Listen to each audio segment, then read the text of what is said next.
Vía Pública. ¿Cómo están? Muy buenas noches. 11 de la noche en punto y comenzamos un nuevo capítulo de Vía Pública.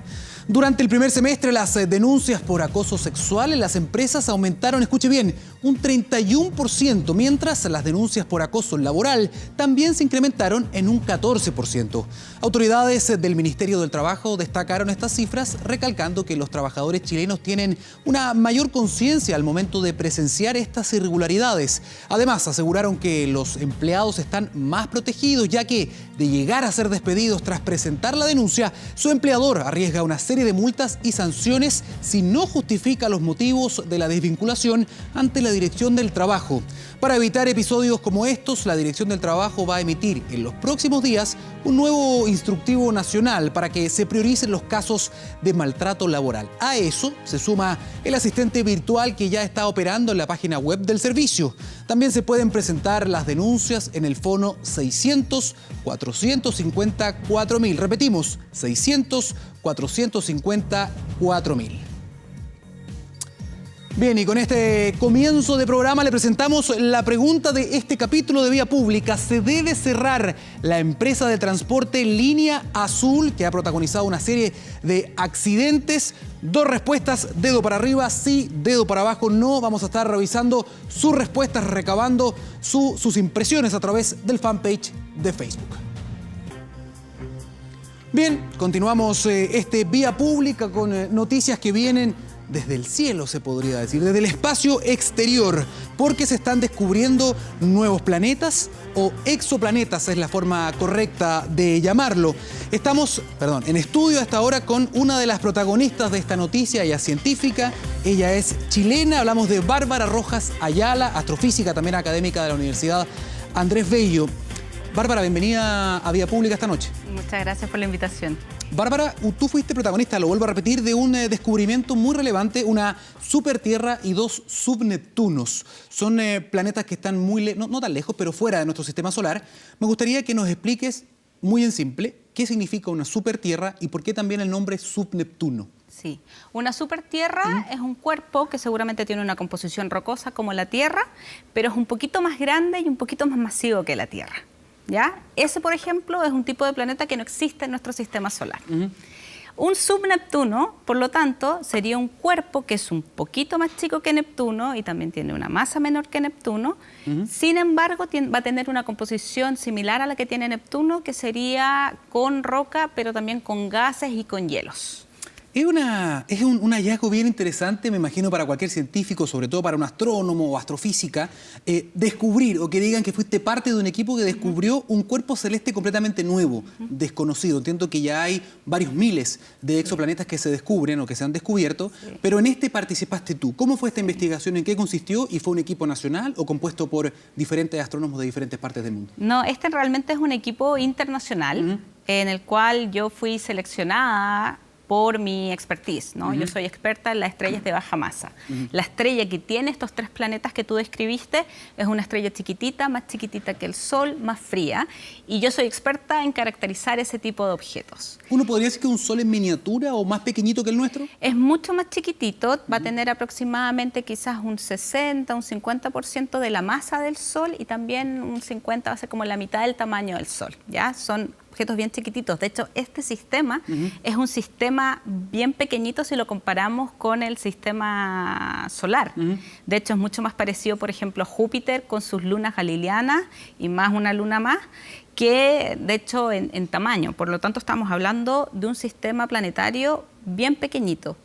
Yo me incorporé al grupo de investigación de TESS, como te digo. ¿Por qué? Porque hay que caracterizar las estrellas. ¿Eso es lo que viene ahora?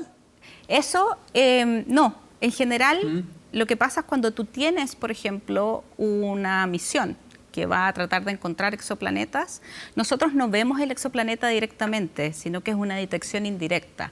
Nosotros lo que vemos es realmente cómo el planeta afecta ciertas características de ese planeta. Por ejemplo, en velocidades radiales tú lo que ves es que la estrella baila.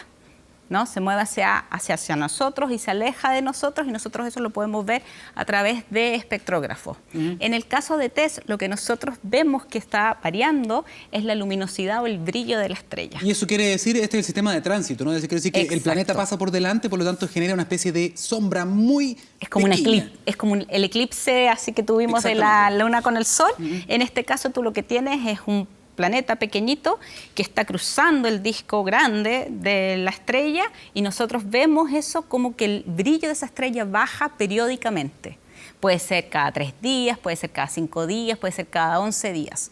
Si nosotros vemos ese periodo, ¿no? Sí. que se está repitiendo, eso puede indicar que efectivamente hay planetas o cuerpos que están orbitando esa estrella. En este caso, esto se descubrió utilizando un telescopio espacial, ¿no? Sí. El TESS es un telescopio como el Hubble, un óptico que está en el espacio, ¿no? Sí, de hecho es bien parecido a otro telescopio que también salió bastante en las noticias, que se llamaba Kepler, que fue como el primero en tratar de encontrar exoplanetas a través de esta técnica de tránsito ya desde el espacio. ¿Por qué nos interesa salir al espacio para los tránsitos? Porque no tenemos la atmósfera. La atmósfera, no tenemos ese ruido en la imagen, ¿no? Exacto.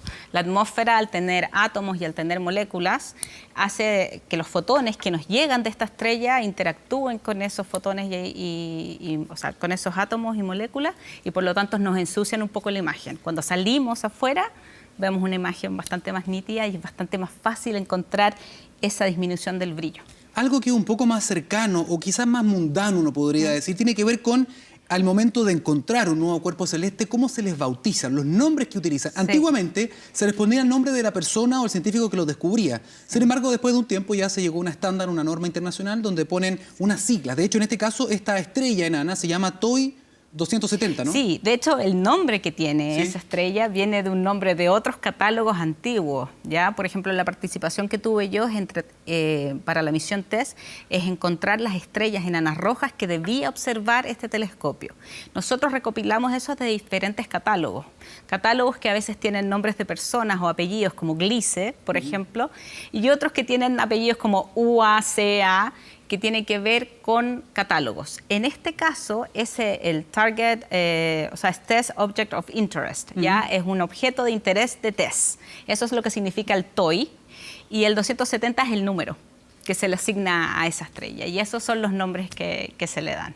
Perfecto. ¿A qué distancia está este sistema de nosotros? Está aproximadamente a 22.5 parsecs, o lo que serían 73 años luz, ¿ya? Si nosotros pudiésemos viajar a la velocidad de la luz, nos demoraríamos 73 años en llegar. Perfecto. O sea, una vida. Estamos todavía muy lejos, ¿no?, de llegar a esos 300 y tantos mil kilómetros por segundo. Sí, y quizá es inalcanzable, o sea, físicamente no va a ser posible. ¿Todavía? Es posible que en algún momento podamos viajar a una cierta cantidad, ¿no?, la mitad de la velocidad de la luz, pero viajar a la velocidad de la luz en realidad por la física se nos hace un poquito imposible.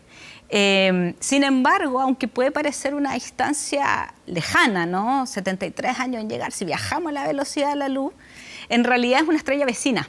Es como que fuera una de las estrellas, si dividimos en cuadras o en manzanas, está dentro de nuestra misma cuadra. De hecho, claro, es parte del vecindario, ¿no? Si del pensamos, vecindario solar. Son 70 años luz, me dijiste más o menos, fracción. 73, sí. 73 años luz, considerando el tamaño que tiene el universo, que además, recordemos, está expandiendo cada vez más rápido también, claro.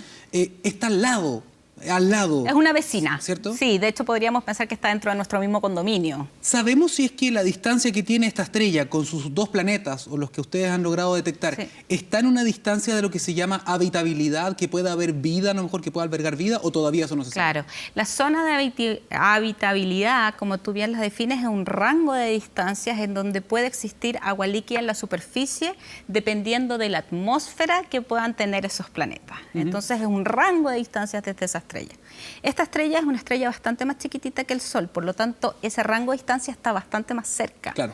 Los periodos que tienen estos planetas son como de 3 días, 5 días y 11 días. O sea, eso es lo que dura el año. Está más cerca de su Sol, y eso no lo hace inmediatamente algo malo, porque esa estrella también es menos caliente que nuestro Sol. Exacto. Entonces, eso hay que ver. La supertierra, que sería el objeto que está más cercano a la estrella, está demasiado cerca. Ahí podríamos Entonces, descartar. Ahí ya lo podemos descartar. Los otros dos, hay uno que efectivamente se encuentra dentro de este rango de distancia, de que si tiene una atmósfera que lo permitiera, podría tener agua líquida en la superficie. Y esa es una de las cosas que ahora queremos investigar con este sistema. Este sistema, muchas personas se pueden estar preguntando en la casa, oye, desde el 95 nos están contando que están encontrando exoplanetas. ¿Qué tiene de novedoso esto? Lo importante de esto es que TESS estaba buscando estrellas que podrían ser caracterizables más tarde, por ejemplo, con velocidades radiales, con los telescopios que podemos tener acá en Chile. De hecho, este objeto es ideal porque se encuentra en el cielo sur. Yo podría explicar, Bárbara, a ver si nos puede simplificar a lo mejor eso. ¿Qué significa lo que viene ahora? Que sería posiblemente a lo mejor saber más detalles de esos planetas. Exacto. ¿Qué significa caracterizarlos? ¿Significa como poder analizar, por ejemplo, el aliento del planeta, los gases que emanan del planeta para saber, por ejemplo, si tiene o no tiene atmósfera, si es que hay algún elemento químico quizás en su interior, producto de algún tipo de combustión, no lo sé? Sí, mira, podemos empezar dividiendo dos cosas. Una cosa es el descubrimiento de los exoplanetas y después la caracterización del sistema. En esa caracterización del sistema, nosotros nos interesa saber cosas como el tamaño de esos exoplanetas y además la masa de esos exoplanetas. ¿Por qué? Porque al tener la masa y el radio puedes tener la densidad y eso te da una idea de qué está hecho ese cuerpo. Este sistema es ideal, ¿por qué? Porque está casi en resonancia, sus órbitas interactúan, los planetas interactúan orbitalmente y eso hace posible no solamente a través del tránsito, nosotros lo que obtenemos es el tamaño, ¿ya? El volumen, eso ya no la masa. Eso ya lo sabe más o menos, ¿no? Eso sí se sabe, pero lo que no se sabe son las masas. Si seguimos observando este objeto, podemos quizás medir, ¿no?, estas como interacciones que tienen en sus órbitas y podemos tener una medida de la masa. También, por ejemplo, con espectrógrafos que se encuentran en Chile en el norte, o en otros lugares, podríamos hacer medidas de velocidad radial, porque esta estrella es lo suficientemente brillante para poder hacer esas mediciones y podríamos tener otra medida de la masa. Podríamos, por ejemplo, también caracterizar la estrella y tener una idea de la cantidad de metales que tiene esa estrella, que nos da una indicación también de cómo era el disco de formación en donde se formaron estos planetas, si era rico en roca o no era rico en roca. Claro. Ese tipo de cosas se pueden hacer y quizás mirando un poquito más adelante con la llegada del ELT, por ejemplo, o con el James Webb Space Telescope, que también va a ser un telescopio como el Hubble. Ese se viene más potente aún todavía. Poder caracterizar sus atmósferas a través de la transmisión. ¿Qué se puede saber si, por ejemplo, podemos caracterizar la atmósfera? O sea, vemos uno de estos dos planetas, estos cuerpos celestes, y a lo mejor podemos saber más o menos, déjame ver si lo traduzco bien. Son tres planetas. Tres planetas, la composición de su atmósfera. Sí. ¿Qué podemos saber? ¿Qué conclusión puede sacar un científico si puede tener, por ejemplo, ese análisis?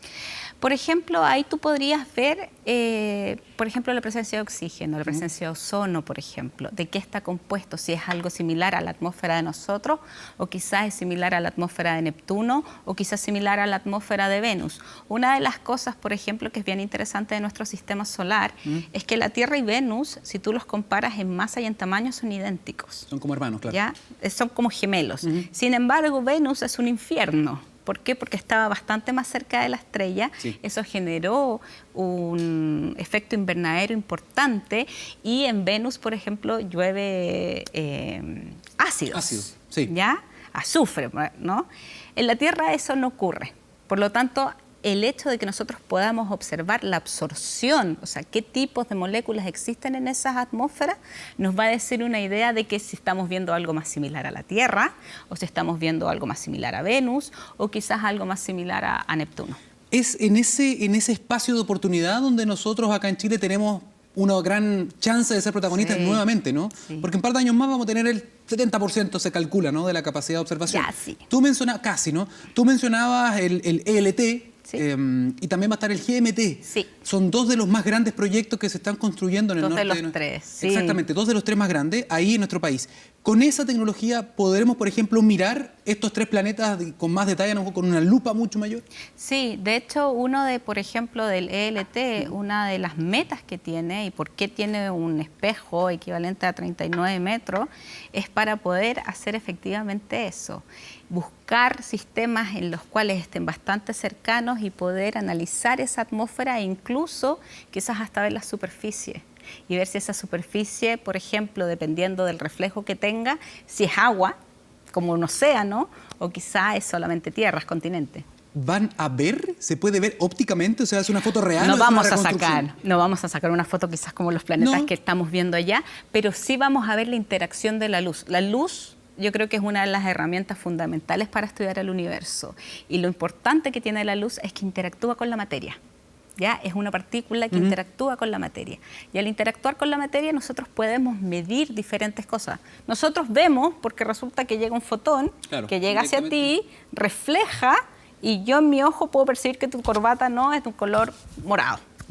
Lo mismo se puede hacer, por ejemplo, en este caso. Nosotros vamos a poder recibir fotones que vienen seguramente de la superficie de ese planeta y vamos a poder diferenciar si esos fotones vienen porque fueron reflejados en agua o fueron reflejados en una superficie. Lo interesante es que los ojos electrónicos que están instalando en el norte, que son mucho más potentes que los nuestros, se complementan también con... ¿Cómo lo podemos decir? Con algunos oídos o super oídos, ¿no? Porque también tenemos los radiotelescopios, que sería ALMA, ¿no? Que ya son otras frecuencias que nosotros no vemos, que no tienen que ver con la luz necesariamente, o que son muy poco luminosos esos eventos, ¿no? Pero también tenemos el de rayos gamma, el Cherenkov, ¿no? Que también va a estar, que también va a poder ver de otra manera, otro tipo de eventos, ¿no? Todo eso sumado, a ti como científica, ¿qué sensación te da de tener toda esa capacidad tecnológica? Me imagino que el futuro es muy emocionante en ese sentido. Sí, bueno, de hecho, yo estudié fuera, hice la mayor parte de mi investigación hasta el momento afuera, en Europa y en Estados Unidos, y una de las razones de volver a Chile es exactamente por los laboratorios astronómicos que tenemos en Chile. Por lo tanto, es bien apasionante. Por ejemplo, ALMA, que tú mencionabas, si bien no tiene una participación directa, por ejemplo, para poder estudiar este objeto, el TOI 270, ALMA es súper importante para entender cómo se forman los planetas. ¿Por qué? Porque podemos ver los discos de formación alrededor de estrellas jóvenes, ¿no? E ir a estas longitudes de onda más largas nos permite hacer eso. El otro telescopio, por ejemplo, que estabas nombrando, que es de rayos gamma, tampoco va a ser muy interesante quizás para exoplanetas, pero sí para entender cómo funciona el universo, ¿no? Venir de dónde vienen todos estos rayos que son ultraluminosos y poder entender otro tipo de fenómenos que están más relacionados quizás con lo extragaláctico. Incluso el observatorio de ondas gravitacionales, el famoso LIGO, ¿no? Que también va a poder observar casi que el comienzo, es como un viaje al pasado más remoto incluso del espacio, ¿no? Y LIGO es bastante más interesante porque no lo hacemos a través de la luz. Lo estamos haciendo ahora a través de las ondas gravitacionales. Entonces es como otra forma de percibir el universo. La luz podemos decir que lo miramos, quizás con las ondas gravitacionales lo estamos percibiendo de otra forma. Bárbara, quizás esta pregunta te la pueden hacer a lo mejor tus amigos en alguna fiesta, pero hay muchas personas que cuando escuchan estas conversaciones, cuando se enteran de estas investigaciones que conllevan muchísimo trabajo, muchas horas de trabajo, de estudio, pero también de inversiones que son gigantescas. Todos estos equipamientos, los observatorios que están en el espacio, los que están acá en la Tierra, conllevan, a veces los países unen sus billeteras para poder todos juntos pagar estas inversiones, ¿no? Entonces alguna gente dice, bueno, pero ¿para qué? ¿Qué sacamos con, por ejemplo, saber que se descubrió un nuevo sistema solar a 70 años luz? ¿Qué le dirías tú a esas personas cuando justamente dicen, estamos invirtiendo mucho en esto, pero ¿para qué sirve? Siempre hay una respuesta para eso, ¿no? Sí, primero que nada, no estamos invirtiendo mucho en ciencia. Perfecto. Así que yo creo que ahí habría que dejar inmediatamente claro, no es... Quizás se ve como mucho y yo efectivamente empatizo quizás con otras cosas que efectivamente hay que poner más énfasis, como sería la educación quizás y la salud, ¿no? Esas son una de las cosas en que en general la gente se preocupa. Sin embargo, nosotros tenemos que saber o tenemos la curiosidad desde siempre saber de dónde vinimos. Exacto. ¿No? Y eso está ligado a la formación del sistema solar, a cómo evolucionó la Tierra, a cómo nosotros entendemos las teorías, por ejemplo, de formación de planetas, tiene que explicar la formación de nuestro sistema solar, así como la formación del sistema solar de TOI 270, que es alrededor de una estrella que no es como el Sol y que además, por ejemplo, tiene planetas que no existan en nuestro sistema solar. A mí me llama la atención cuando estamos con entrevistados como tú, digamos, que han estudiado tanto tiempo, planetas extrasolares que están mucho más lejos y que están acostumbrados ya a este tipo de imágenes. Hace poco fueron los 50 años de la llegada del hombre a la Luna. Sí. De la humanidad a la Luna. De la humanidad, tienes razón, de la llegada de la humanidad a la Luna. En todo caso, ahora en el proyecto Artemisa va a llegar también una mujer. Sí. La NASA va a mandar una mujer a la Luna también, hay que mencionarlo. Después vamos a entrar en ese tema. Pero me llama la atención porque hicimos un especial acá en el canal, hablamos mucho de este tema, bueno, en todos los canales se hizo. Y me impresionó la cantidad de personas que utilizando las redes sociales cuestionaban aún con más fuerza que nunca Sí, el hecho de que era todo un montaje, impresionante. que era toda una mentira, Sí. que por qué invertimos tiempo en informar estas cosas. Está también surgiendo este tema de los terraplanistas también, Sí. que uno lo puede considerar, para mí, en mi caso, un chiste, pero hay gente que se lo toma en serio. Es como haber viajado al pasado, ¿no? ¿Qué te pasa a ti cuando tú escuchas estas dos cosas? Porque tu objeto de estudio son estos elementos. Sí. Tú ves planetas, tú ves nuevas galaxias, Sí. ves formación de nuevos planetas. Y cuando escuchas estas cosas, Creo que me llama un poco la atención el querer saber qué es lo que pasa con la sociedad y por qué es mucho más fácil creer en algo que necesita de una conspiración que realmente ir y ver la ciencia y hacerlo. Me acuerdo que había un mensaje en Twitter donde decían, oye, la Tierra es redonda, Marte es redondo. Sí. Entonces un terraplanista decía, sí, Marte es redondo, pero nosotros no hemos comprobado que la Tierra es redonda, porque en Marte hemos enviado satélites que lo están dando vuelta. Y yo decía, pero es la cantidad de satélites que tenemos. O sea, ¿cómo tú ves televisión? O sea, ¿cómo ves la televisión por cable, por 12.000 último? objetos dando vuelta. Exacto, que podemos después discutirlo si es basura o no. Mucho de eso también es basura. Pero llama bastante la atención, ¿no? Esa desconfianza que quizás hay en la sociedad. Yo creo que de partida hay que empezar a generar confianza. Sí. Y segundo, quizás parte también de esta cosa de ver quizás como a los científicos como alguien que te está mintiendo o alguien que está en contra de cosas que yo encuentro que son más naturales Claro. o que son más de mi fe. Yo creo que por ahí también va un poco de eso. Es un símbolo de los tiempos, ¿no? La desconfianza en general con todas las instituciones, incluida la comunidad científica. Y oportunidades como la que tú me estás dando acá, por ejemplo, creo que sobre todo en la televisión abierta, por ejemplo, pueden hacer que eso cambie, ¿no? No Tratar de desaprovechemos, informar. no desaprovechemos la Exacto. oportunidad, Bárbara Rojas Ayala, porque te quiero preguntar, nos quedan pocos minutos, pero bueno, quiero relevar también tu rol, tu género. Tú estás en lo más alto, ¿no?, de las investigaciones científicas, has estudiado afuera, has hecho postdoctorado, descubriste planetas. Tenemos también a Maritza Soto, una colega tuya, muy joven también, que está estudiando afuera. ¿Cómo se ve esa interacción entre científicos y científicas afuera y cuánto nos falta a nosotros acá? Mira, la verdad es que... ¿Es un tema afuera? Porque aquí en Chile todavía hay un tema. Sí, es un tema. Es un tema en Estados Unidos, Ya. es un tema en Portugal, donde yo estuve, Ya. y también sé de varios colegas que están en otros países. Y efectivamente es un tema. Hay un problema en el sentido de que yo creo que está bastante claro de que hombres y mujeres tenemos capacidades que nos permiten ejercer en estas carreras. Sin embargo, el problema viene hacia más adelante, cuando ya uno termina, por ejemplo, de hacer su doctorado, empieza a hacer postdocs, ahí algo pasa que en inglés se llama el leaky pipeline, ¿Ya? que sería como la cañería que tiene fugas. Ah, Y es ok. donde las mujeres sí. Y entonces las mujeres no alcanzan a llegar a posiciones de toma de decisiones. Y por lo tanto se empiezan a invisibilizar. Y por lo tanto puedes tener cosas como lo que pasó, por ejemplo, con la llegada de la humanidad a la Luna, en donde en la NASA tú solamente veías ingenieros, ¿no? Recuerda que hubo una matemática de la NASA que fue espectacular, entrevistada en todos lados, Y nosotros la de sacamos hecho en el estaba documental. ahí, exacto. Y por ejemplo, ella es un ejemplo perfecto de lo que todavía quizás podría estar pasando en algunos lugares ahora. Ella de hecho era llamada matemática, colegas de ella hombres eran matemáticos, pero ellos se les llamaba ingenieros. Ah, ya. Y Ella era ganaban más que ella. Bueno, esas cosas se han ido corrigiendo, Sí. ¿no? Yo creo que es algo que la sociedad tiene que corregir en conjunto, no es solamente algo que suceda en la ciencia y está sucediendo en diferentes lados. Yo creo que ahora, por ejemplo, con grupos de mujeres que se están organizando, estamos visibilizando los problemas que tienen las mujeres en el campo laboral.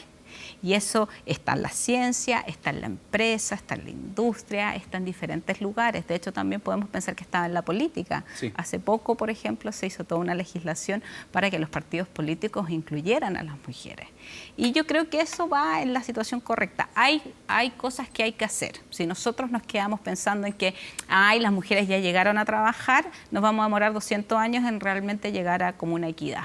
Entonces hay que proponer cosas. Lo bueno es que han ido ganando los espacios que merecen, están conquistando muchos más lugares, tú mismo lo estás demostrando también ahora, así que Bárbara Rojas Ayala, nosotros queremos escuchar más de ti, sabemos que vas a seguir estudiando las estrellas, Sí. así que en este caso desde la Universidad Andrés Bello, así que te queremos agradecer esta invitación y esperamos encontrarnos nuevamente con más noticias respecto de estos 3 planetas nuevos. Sí, muchas gracias por la invitación.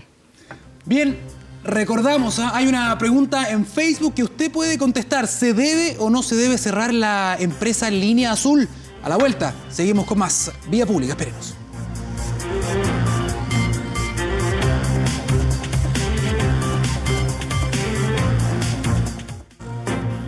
Estamos de vuelta en Vía Pública y pasamos de un tema que tiene que ver con las estrellas a otro tema que es igualmente fascinante en el mundo de la ciencia y es la ingeniería genética. Hay noticias que vienen desde China porque un equipo científico conformado básicamente por españoles logró, nos van a explicar después, mezclar, hacer una quimera, es una mezcla de diferentes células de diferentes especies. ¿Para qué?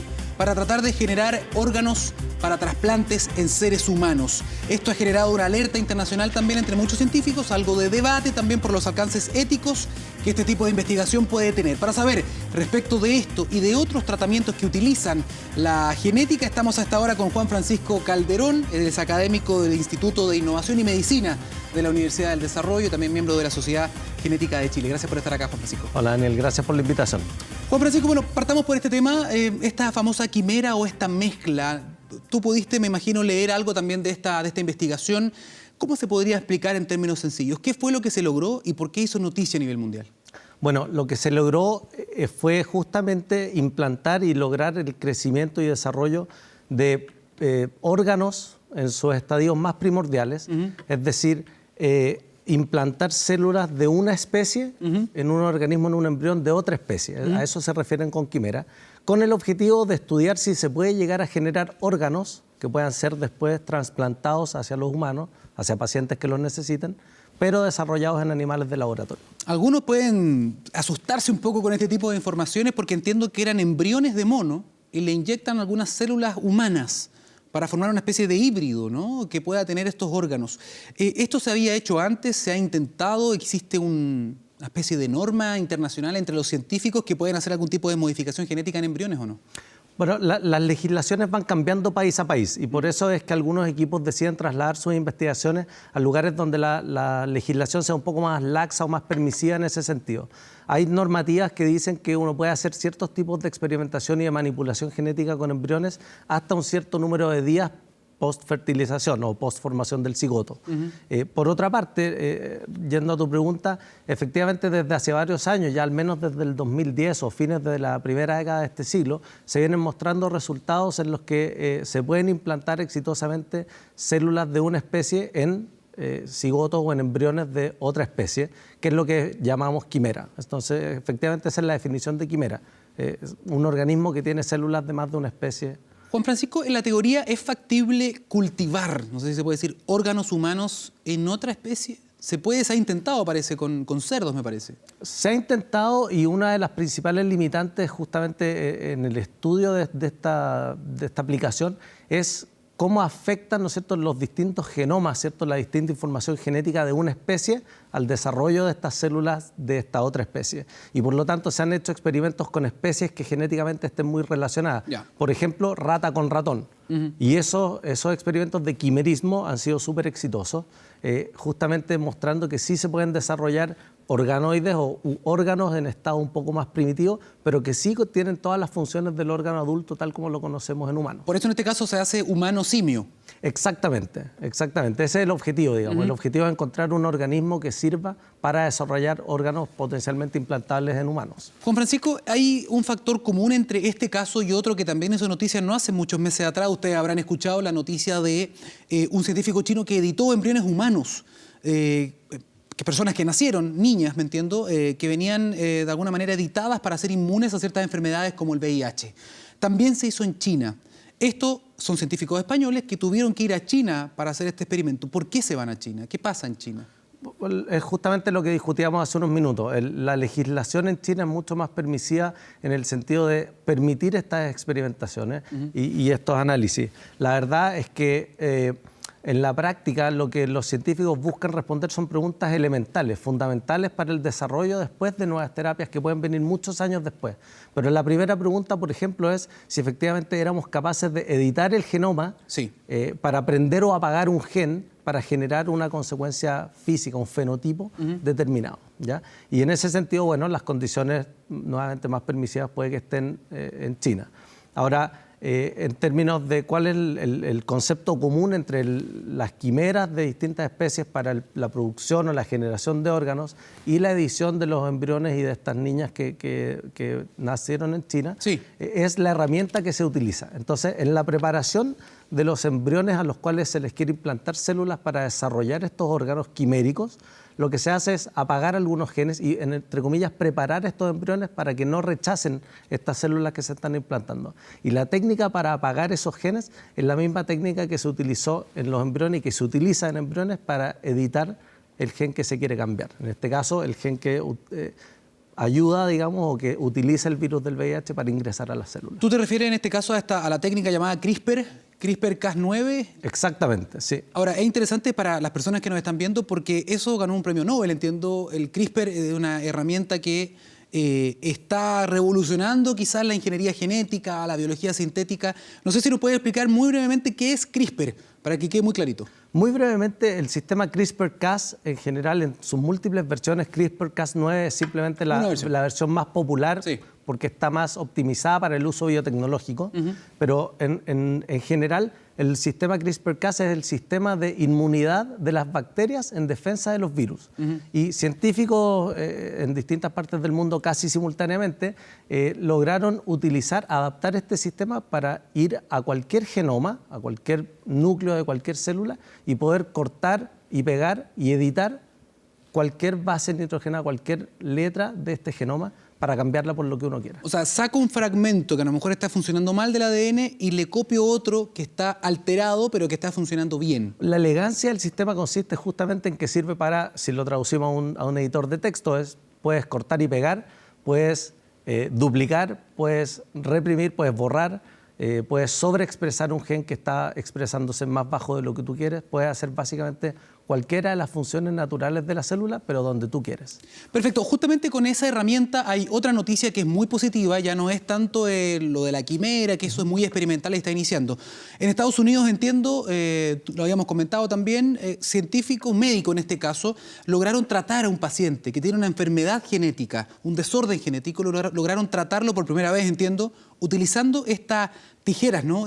Cortar y pegar del ADN. Cuéntanos por qué es tan importante esta noticia. Es súper importante porque efectivamente una de las preguntas más fundamentales en el transcurso de cómo se desarrolla una herramienta biotecnológica a partir de ciencia básica es qué aplicaciones vamos a realmente poder lograr. Y efectivamente la noticia que acaba de salir hace un par de días al respecto. Esto recién salió del horno. Recién salió del horno y de hecho todavía están en tratamiento, todavía está por comprobarse cuán efectiva es la herramienta. Pero efectivamente en este caso se trata de una paciente que tiene una enfermedad genética que se llama anemia falciforme. ¿Ya? Y que se produce por una mutación puntual en un nucleótido, en una letra de los 3.000 millones de letras que tiene el genoma humano. ¿Eso es una enfermedad monogénica? Monogénica, justamente. Y lo que sucede es que los glóbulos rojos no pueden transportar bien el oxígeno y por lo tanto obviamente afecta a un montón de órganos, tiene mucho dolor, afecta a un montón de órganos de manera sistémica y de manera muy persistente en el tiempo. Por lo tanto hay gente que tiene que dejar de trabajar, gente que vive con mucho dolor, etcétera. Y lo que hicieron estos científicos, de hecho utilizando una pequeña modificación del sistema CRISPR-Cas, es en vez de tratar de arreglar esa mutación cortando y pegando, lo que hicieron fue sobreexpresar otro tipo de hemoglobina, que es la molécula que transporta el oxígeno, pero en este caso lo que hicieron ellos fue volver a prender el gen de la hemoglobina fetal, que se deja expresar cuando nacemos, y ellos lo están tratando de volver a expresar en la persona adulta.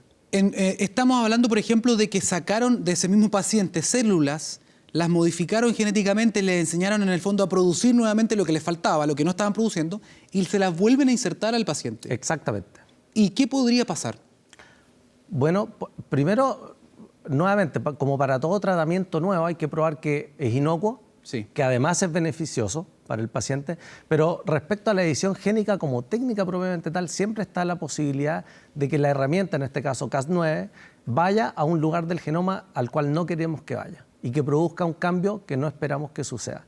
Pero para eso justamente se han desarrollado una serie de algoritmos de doble chequeo, ¿ya?, de estas células antes de que vuelvan al paciente. Es decir, cuando uno trata de hacer edición génica en una célula, después tiene que seguir un montón de pasos ordenados y sistemáticos para verificar que solo se haya producido la modificación que uno quería que se produciera. O sea, para entender bien, aquí tienen también supercomputadores que están viendo cuáles podrían ser los resultados de estas modificaciones a nivel de algoritmos. O sea, ¿no se experimenta directamente con el paciente al comienzo? Lo que pasa es que uno toma las células del paciente, en este caso, y cuando le hacen la modificación genética, después tiene que tomar una muestra representativa de esas células editadas y secuenciar su genoma completo, leer su genoma completo con mucha profundidad, es decir, muchas veces, muy repetitivamente. Y eso, que es un montón de datos, que efectivamente es Big Data, Sí. entonces se mete a un computador lo suficientemente capaz de sintetizar todos esos datos y mostrarlos de manera que el investigador se dé cuenta si la modificación fue hecha correctamente o no. De alguna manera, esta nueva herramienta y todas las investigaciones que incluso también ustedes, la Universidad del Desarrollo, también están desarrollando con CRISPR, están respondiendo quizá un poco a la expectativa. Muchas veces la gente quiere resultados muy rápidos, ¿no? Y cuando se decodificó el genoma humano, han pasado más de 20 años ya, ¿recuerdo? ¿Sí? ¿Estoy bien? Sí. Se dijo y se vendió, digamos, para muchas partes que esta era la solución para un montón de enfermedades, era la bala de plata, ¿no? Para curar un montón de patologías que están afectando a millones de personas. Sin embargo, en el camino, entiendo, se dieron cuenta de que las enfermedades son mucho más complejas, que no afectan solo a un gen, sino que son poligénicas, que afectan a un montón de genes que se expresan diferente. Entonces, ahora están dándose cuenta entonces que con esta herramienta podemos empezar a curar enfermedades que sabemos exactamente cuál es el gen que las genera, ¿no? Exactamente, y ahí hay dos conceptos bien claves en lo que tú mencionas, Daniel. Y uno, el primero es que CRISPR-Cas y cualquier modificación genética que uno pueda hacer, por más que tengamos la técnica correcta en el laboratorio, primero tenemos que entender bien las bases genéticas de esa enfermedad. Si no entendemos bien las bases genéticas y por qué se produce, no podemos arreglarla en su origen. Eso es lo primero. Y nuevamente, la otra parte de tu pregunta, aquí es fundamental entender que justamente en el desarrollo de la aplicación final pueden pasar muchos años.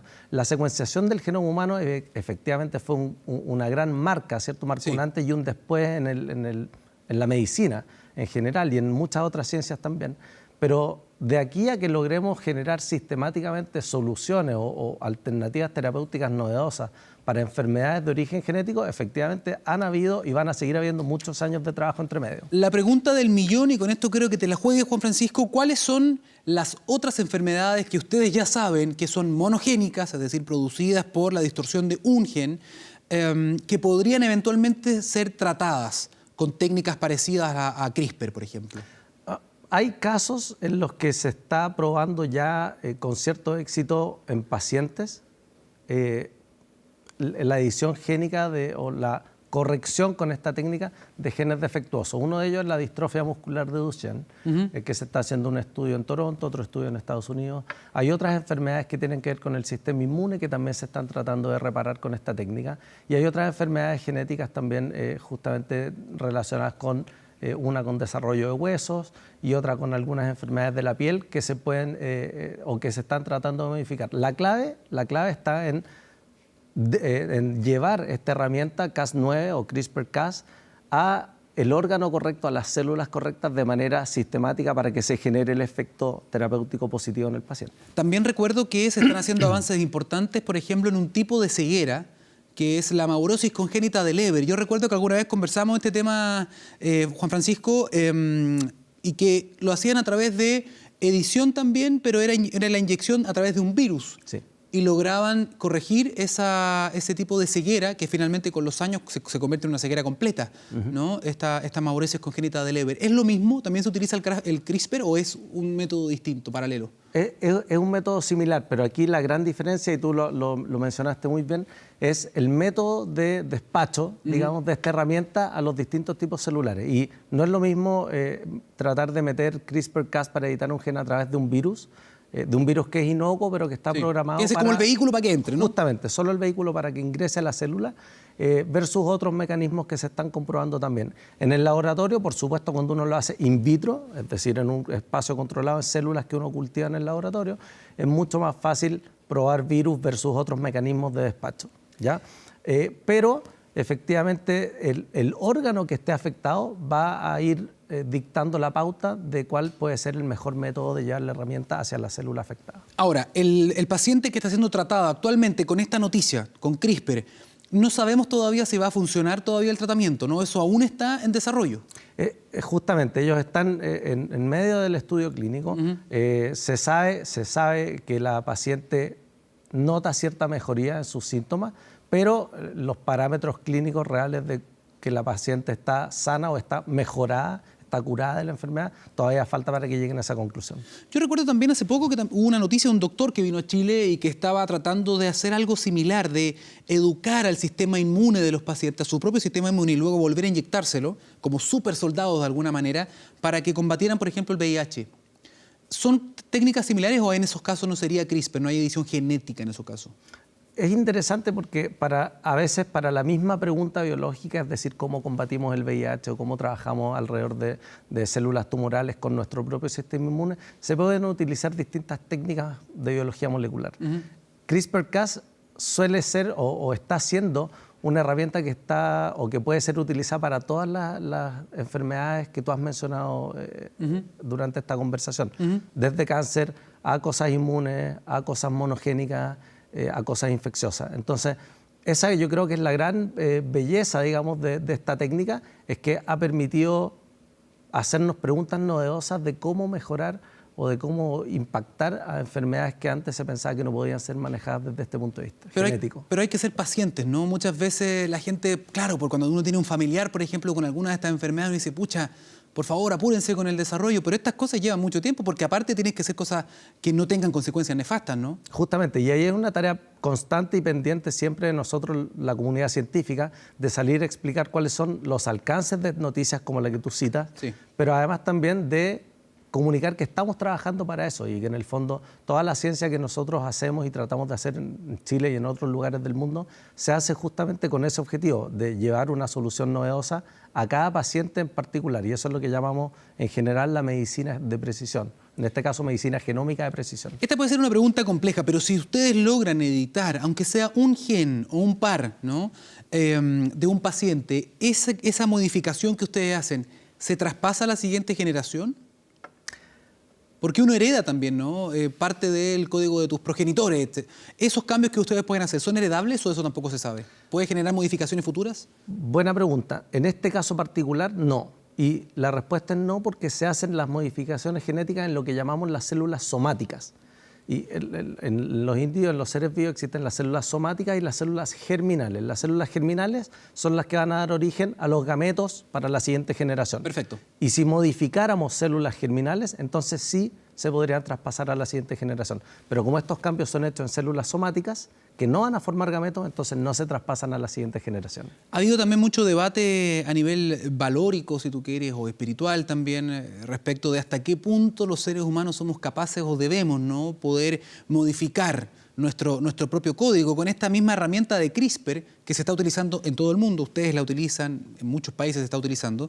Había temor, por ejemplo, respecto de la necesidad de una conversación, de un debate, de una actualización de las legislaciones, de una especie de mora o de espera de la misma comunidad científica que van avanzando mucho más rápido que la ley.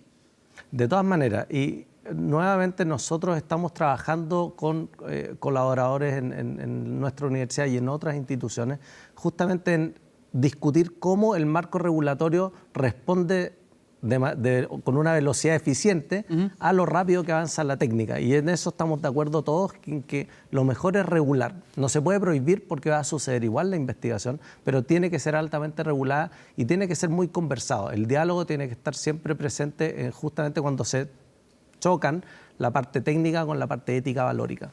Y hay un punto también que ha generado mucha polémica desde que este científico en China, que entiendo no ha mostrado sus resultados a sus pares, digamos, no ha sido constatado en una publicación científica como tal, cuando editó o supuestamente editó dos embriones de seres humanos, ¿no?, que nacieron, uno dice, y muchos también se alertaron y decían, bueno, este es el comienzo de la edición genética de bebés, es decir, de bebés a la carta, que eso se escucha mucho, se ha mostrado en ciencia ficción, etcétera. ¿Hasta qué punto somos capaces de editar a los seres humanos hoy día? La técnica ya está. En eso no hay ninguna duda y la comunidad siente la urgencia de regular y de legislar al respecto justamente porque tenemos una claridad profunda de que la técnica ya está al alcance de cualquier laboratorio. ¿Para hacer qué? Por ejemplo, en cuanto a edición de una persona, ¿tú qué podrías hacer si es que no existiera una barrera ética, si es que uno pudiese jugar a ser todopoderoso, ¿no? Buena tu pregunta y más o menos sé hacia dónde se dirige. Hay ciertos rasgos físicos que la gente piensa o nosotros mismos nos preguntamos muchas veces si se pueden cambiar solo alterando una parte discreta del genoma, y la verdad es que no.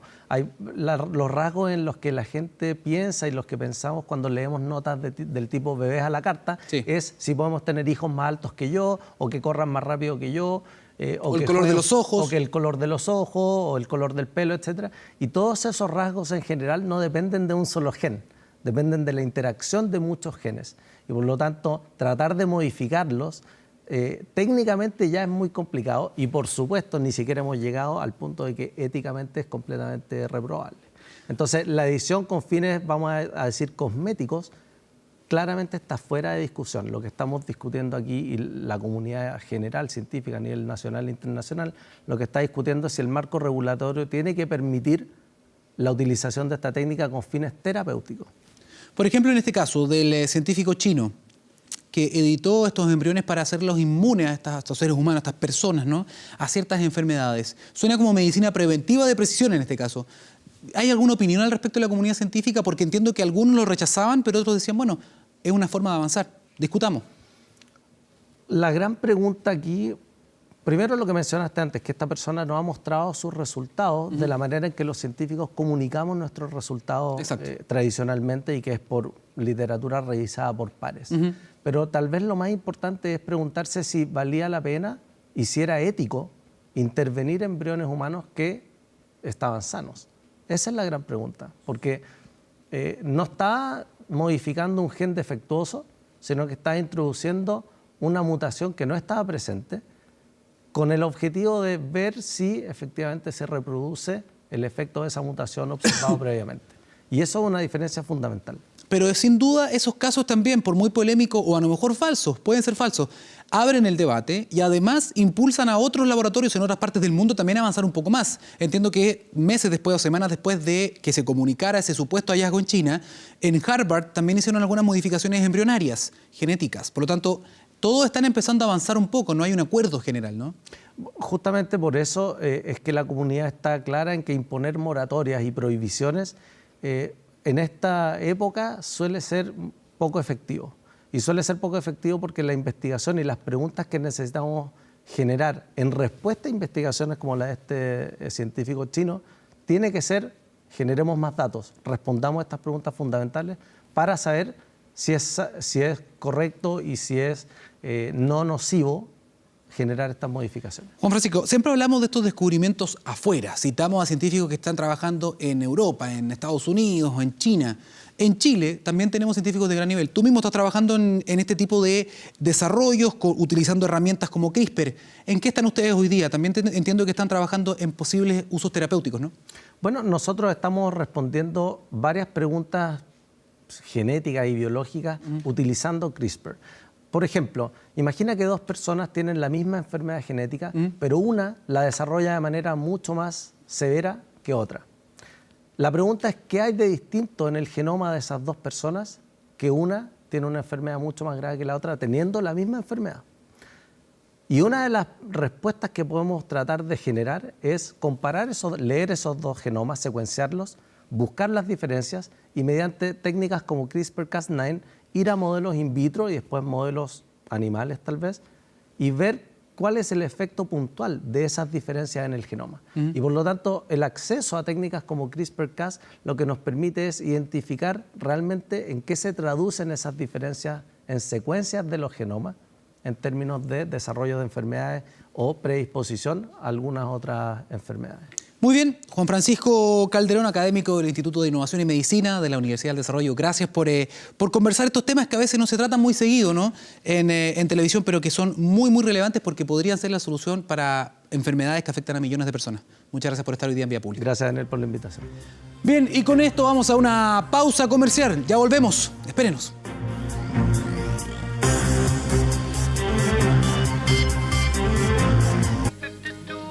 Volvemos en Vía Pública, lo prometido es deuda. Vamos a ver qué respondieron las personas en el fanpage de Facebook de 24 horas. ¿Se debe cerrar la empresa Línea Azul?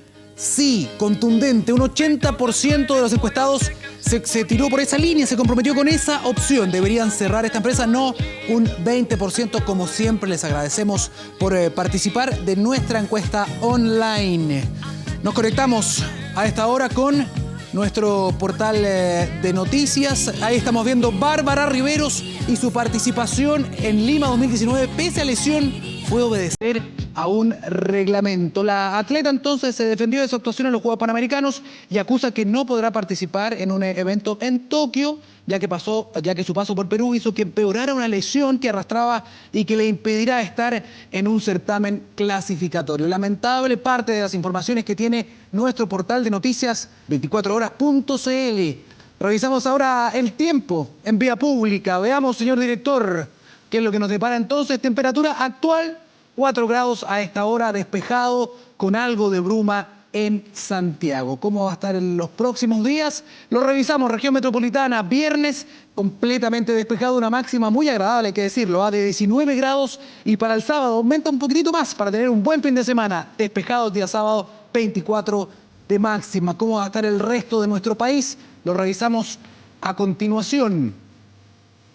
Vamos a ver si tenemos esa gráfica. Ahí está.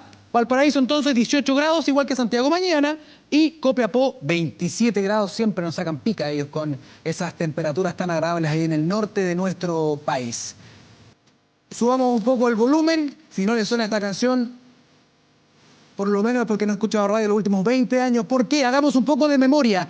38 años atrás, un día como hoy, en 1981, comenzaba sus transmisiones un canal llamado MTV, una propuesta que revolucionó la televisión de la época con su estilo. Una estación dedicada a los videoclips que, según los analistas, evolucionaron con la entrada del canal de televisión. Las bandas incluyeron el concepto MTV en sus carreras y lo vieron como una gran posibilidad, una vitrina, una plataforma para darse a conocer. Una clara ayuda a la masificación de las bandas en el mundo, según los expertos. Y este video que vemos en pantalla fue el primero de todos. Video Kill the Radio Stars de The Buggles. Video con el que MTV comenzó su historia diciendo: damas y caballeros, esto es rock and roll. Y con esto nos despedimos en este capítulo de Vía Pública. Disfrute y que tenga muy buenas noches. Chao, chao.